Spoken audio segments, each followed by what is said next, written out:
How did Faye Dunaway feel having to portray Joan Crawford in her hot, scalding tirades, like attempting to beat the life out of Christina with a coat hanger and something? Well, the only way you could really play it is very large, because nobody in their rational sense at that moment would do that. Nobody, unless it was someone very evil, like Hitler, and I don't believe that Miss Crawford was evil in any way. I think she was very much, well, I'll give you an example. She was, in a sense, victimized by her own past, as we all are, but by her own nature, too, which had formed somehow with great determination. And she was also public property, completely the property of the studio, and she believed that. There were other actresses in that time, Garbo pulled way back and would not do what they told her to do. Crawford came in as one of the only few American sort of wrong side of the track women who rose to equal stardom with the foreign imports like Garbo and Dietrich. That seemed, emotionally, personally, they were terribly disturbing to me. I used to wake up every morning and the first feeling I had was fear, but a real physical fear, because the kind of tax that puts on emotions are awful, because what happened to Joan, what Joan did, I should say, she did not do consciously.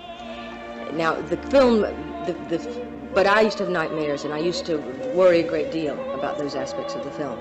The other side of that, as an actress, you can only jump into that as something larger than naturalistic drama, than what we're used to in our lives or even in our cinema. You had to jump to a character that had the size of Medea.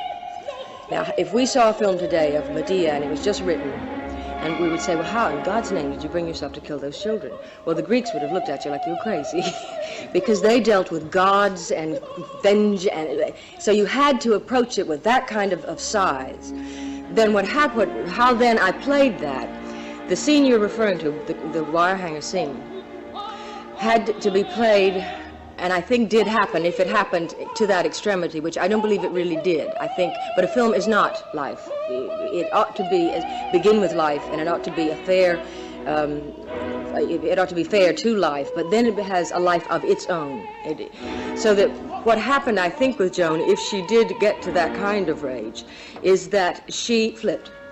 The last line of the film, of the scene, sorry, is a line which I wrote, because if she couldn't, I just felt what must have been happening to her. Okay, she said, you live, to the child, in the most beautiful house in Brentwood, and you don't care if you were living in a $2 a week, back street, furnished room in some lousy town in Oklahoma. And the film ought to have held for that freeze. It cut away, and I disagree with the director. I've told him I do. Because that freeze told you that she didn't know what she was saying and didn't know what she was doing, but she knew it was terrible, and that it put the fear of God in her and maybe in all of us. But that would have made you understand that something was off in that moment.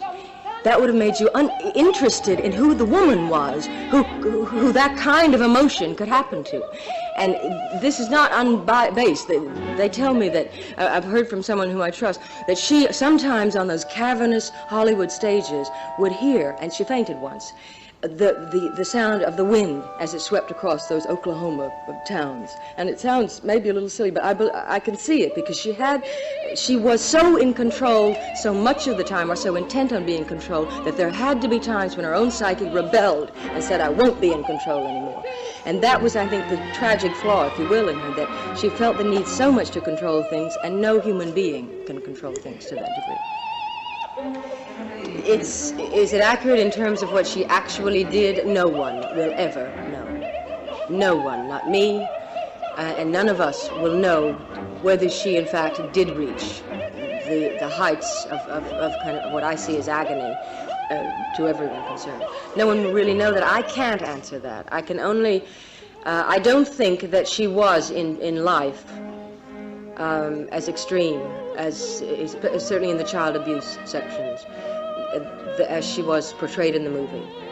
And as you know, we've talked about, the only way to play that would be to play her subconscious, as it were, to play what many of us think about but never do.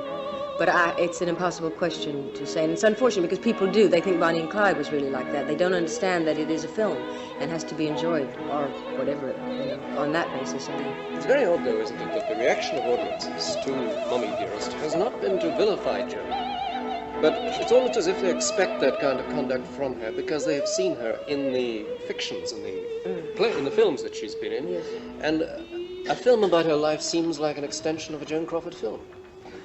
Yes, it does. It ought to be, and she did. I don't know if the man is here. He pointed out something wonderful to me, or one of the gentlemen I spoke to, and it's true. I had sensed it. In her films, those enormous eyes, which can be very frightening, but if you look into them, there's something also very haunted and frightened in them. But in playing a scene, she reached a point, and then you saw her eyes do something, and she seemed to go off into something surreal. And it happened in her films, and that's another thing, as I say, feed it all in, that made me feel that might have happened in her life, that there was a moment when she went in a place that she didn't know where she was.